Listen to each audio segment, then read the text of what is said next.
Okay, give me a second. All right, here we go. I'm back. This is another faceless video.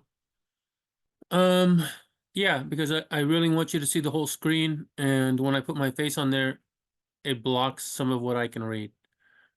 Okay, so you're just gonna have to miss out for now. Anyway, this video is, as you can see the title, Analytic Philosophy Getting Started.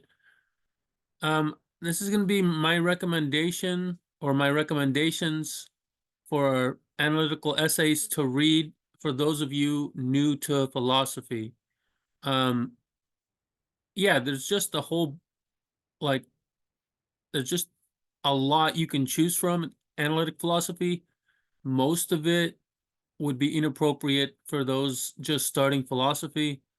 Um, all of it is going to be relatively difficult, but some of it, I think, like anybody can take it on, and yeah, get a lot out of it and make headway, right? Not just be lost. And in so doing, you start to develop your philosophical skills, your philosophical acumen, and you pick up some tools of the trade, and you sharpen your reasoning abilities. And while you're also getting like, yeah, you're also being introduced to topics, perennial topics in the philosophy, in analytic philosophy. Okay, so I'm going to kind of read here, um, except for the first little paragraph. Um, yeah. So the goal is to allow novices or people relatively new to philosophy, especially analytic philosophy, specifically analytic philosophy, to tackle primary sources without the need of secondary sources, which often bias new philosophy students as they lack philosophical discernment, such that to the novice, every argument or every interpretation of an argument sounds compelling. So, yeah, we want to go with primary texts. Second, or not second. So the main skill that philosophy students should strive for is the ability to correctly judge arguments. Given arguments A, B, and C, if if you can't judge which is the better argument, then like I don't know what to tell you. It's pointless for you to be doing philosophy because the good is going to seem better to you than, I mean, the bad is going to seem better to you than the good. So what's the point, right? The point is to sharpen your philosophical reasoning abilities, or just your reasoning abilities, such that you can make correct assessments as to which argument is better. You don't have to create arguments yourself, but you should at very least be able to judge correctly. Okay, so that's the goal. Um, and how we're going to do it is by actually doing philosophy. So the tools, the philosophical tools and skills can be attained while taking on any number of philosophical problems, but to keep things relatively simple and within my philosophical wheelhouse, I've chosen problems from the subfields of ethics, metaphysics, epistemology, logic, and philosophy of language. There are other subfields that are very interesting. Like a lot of people are into philosophy of science. A lot of people are to like the mind, philosophy of mind, I guess.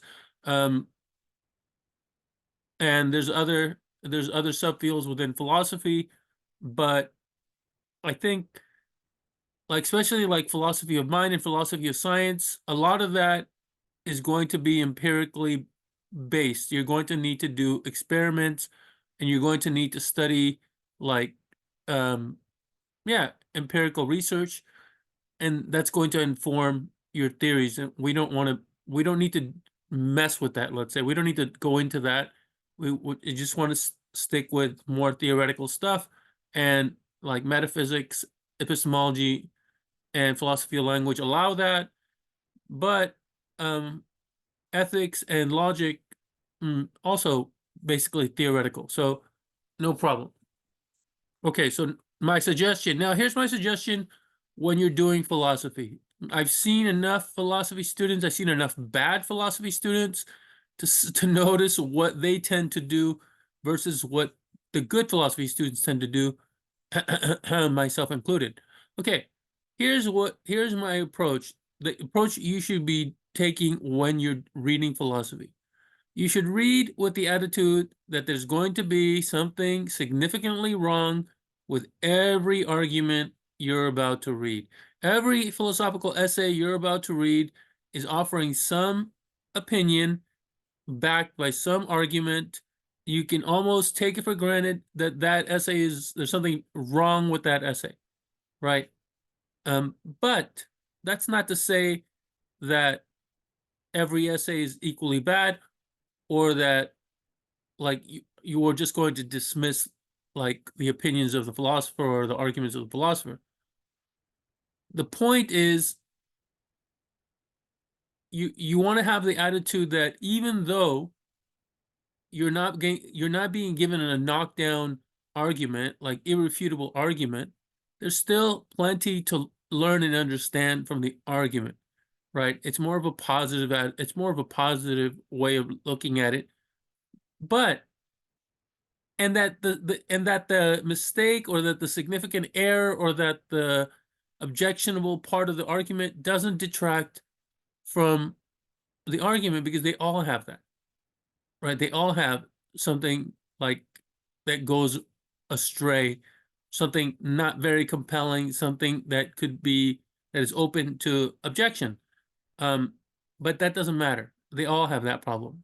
So, okay, so however, initially your goal is to simply understand just how the philosopher means for his or her argument to run. Explain the argument as the philosopher intends the argument to be explained. All philosophical arguments have a certain philosophical force to them, a persuasiveness, and your job is to explain in your own words the argument in its most persuasive form without being overly charitable, meaning that you don't attribute to the philosopher something he or she clearly didn't mean, even if that would help the argument. You're trying to explain the argument as given. Sometimes there'll be occasions where you have to make interpretive choices. If it seems plausible to make either, if both interpretations are possible or plausible, then be charitable and give the author credit for the stronger argument, right? Give the author credit be more charitable to the author. And don't say, oh, he meant this other weaker premise or this other weaker inference, right? No, you should be charitable to the author. Okay, now, do not concern yourself with challenging everything you find objectionable. Do not try to refute the argument. At most, make note of which part or parts of the argument seem the most dubious or most objectionable, but do not pursue a refutation. The best philosophy students spend the majority of their time in understanding the argument, the nuances, the subtleties, the tacit moves, not coming up with refutations. That's easy to do, right? That's easy to do. So remember, analytic philosophy is in large part an effort to become clear about the concepts we're using. So if you can articulate a philosophical problem well, it means you're doing yeoman's work in philosophy. You're doing the heavy lifting. Leave the light work for the objection whores who think that, for example, by refuting Wittgenstein, they're smarter than Wittgenstein. This is what most philosophy students do. They're like, aha, look at this argument. This guy's so stupid, he didn't realize this. I'm like, that's not important. Look at the rest of the argument. It's ingenious. Who cares if he goes wrong somewhere? The rest of the argument is ingenious, and you don't understand it, and you don't understand why it's ingenious, right? So let's be clear. Nobody is smarter than Wittgenstein, right? So I leave you with my favorite quote of his: do not try to shit higher than your ass. Okay, that's my little intro to the essays that I've chosen. I'm going with 7 philosophers. They didn't have to be these 7, but these are the ones that came to mind. These are the ones I've read, and these are the ones that I think are manageable by introductory philosophy students or someone just new to analytic philosophy. Plato. Plato's a great place to start because of his dialogue form. But it's also a subtlety because that dialogue form allows for him to hide a lot of the philosophy that he's packing into his arguments, but he doesn't make them explicit. But it doesn't matter. We just want to understand Plato's arguments, his dialogues, and they're easy enough to follow. Just go slowly. Okay, so I've chosen the Euthyphro. These are, by the way, these all these Plato's are contained in one little book called Five Dialogues of Plato. You can buy it on Amazon, I think, for like $10. Or maybe even cheaper on eBay if you're willing to get like a condition that's very good. Or yeah, okay, so here we go. The Euthyphro. The topics include the nature of morality, the existence objective standards of right and wrong, and the relationship between humans and the divine. A little bit of like ethics here, a little bit of yeah, a little bit of ethics here, right, and how to live life. Okay, so second, Plato, Crito. Crito includes topics about justice, duty, and the relationship between the individual and the state. So again, more ethics. Again, how to live life, how to best to live life. Um, then Meno. Meno includes the topics of the nature of knowledge. So we're talking about epistemology, virtue, still ethics now, and the process of learning. Okay, this is just a theory. I don't know what to call it, metaphysical theory, epistemological theory about how we learn. And Phaedo. Topics include the nature of existence, right? So metaphysics, pursuit of wisdom, kind of ethics, again, kind of how to live the best kind of life, and the significance of morality. So again, ethics. Okay, Plato's dialogues, accessible. Take your time, enjoy them, enjoy them. They're kind of fun to read. But then think about the topics that I've mentioned here, and there's more. There are more topics in there, but I've just chosen the most significant. Yeah. Okay. So next, after Plato, we'll go to Descartes, French philosopher. Cartesian dualism. This is Descartes. I think, therefore I am. Right. Okay. So Meditations of First Philosophy.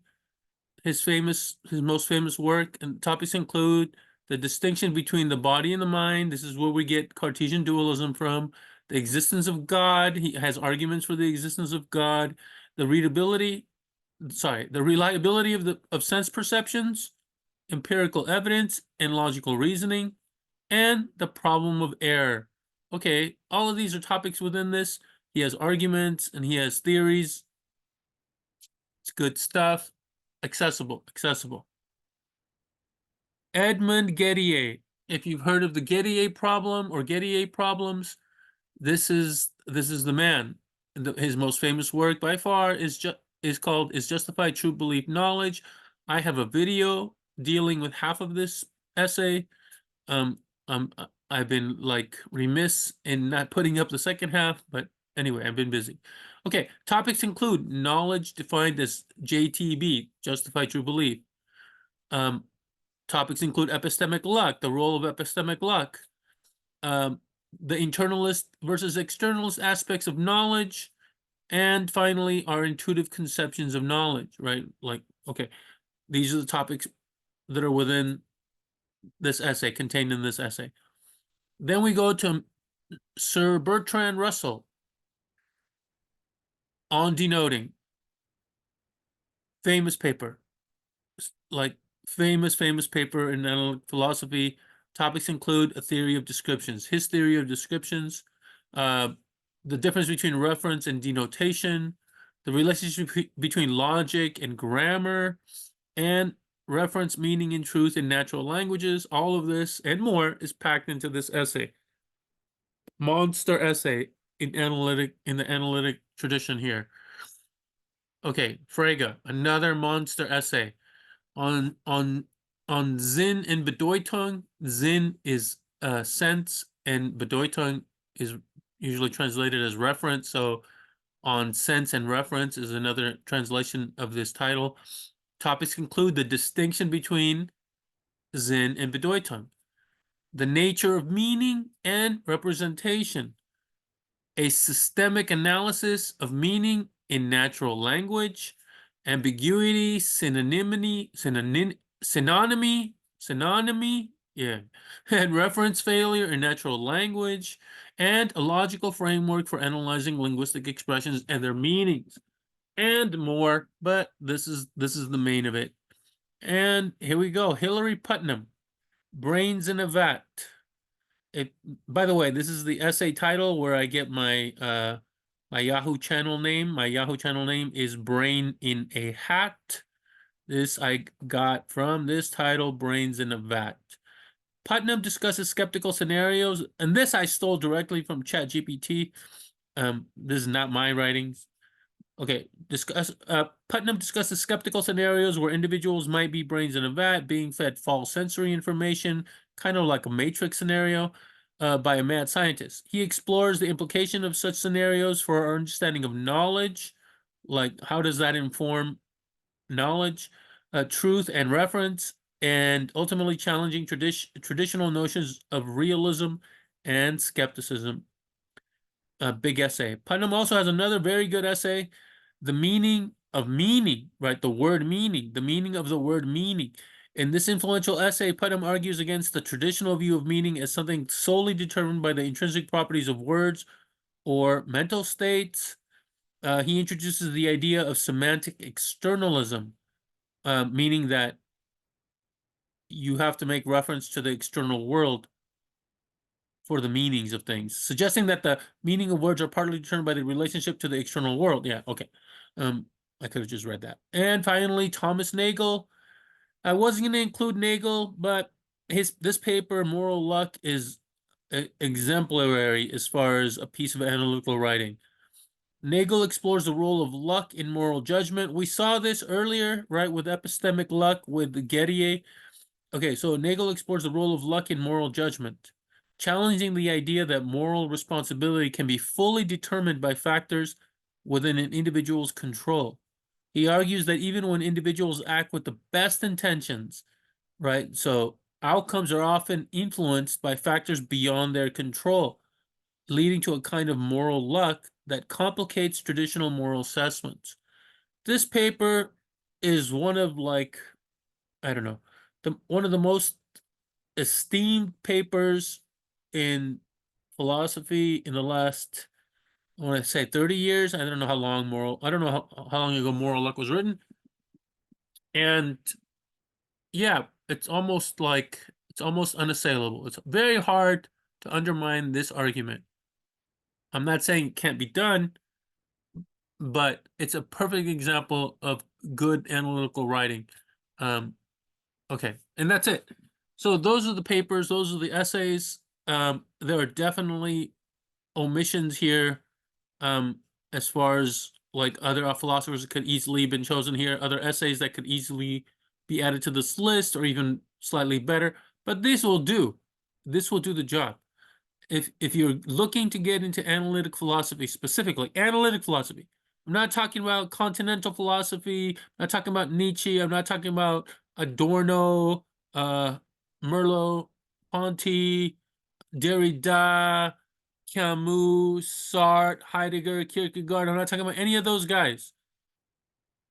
I'm talking about analytic philosophy, the analytic tradition. These philosophers and these particular readings are a good entryway. Okay. I don't really plan on going. This is not going to be a series. This is just a one-off video here, giving you, yeah, recommendations. I don't know if more will come of it, but as of now, I have no plans to like make a series out of these readings. Unless unless people comment that they'd like that. But as of now, I have no comments on these. Like, and I'm not like complaining. I'm just saying I don't have comments on my videos. Nobody's really interacting in that way. Nobody's like saying, "Hey, can you do this?" or "Hey, I read this." And so what's the point? Like, I'm not. I've done these readings of my own. I've already gotten out of these readings pretty much like what I'm gonna get out of them. I could do it again, probably get a little bit more out of them. I don't know. So, but as of right now, I have no such intentions.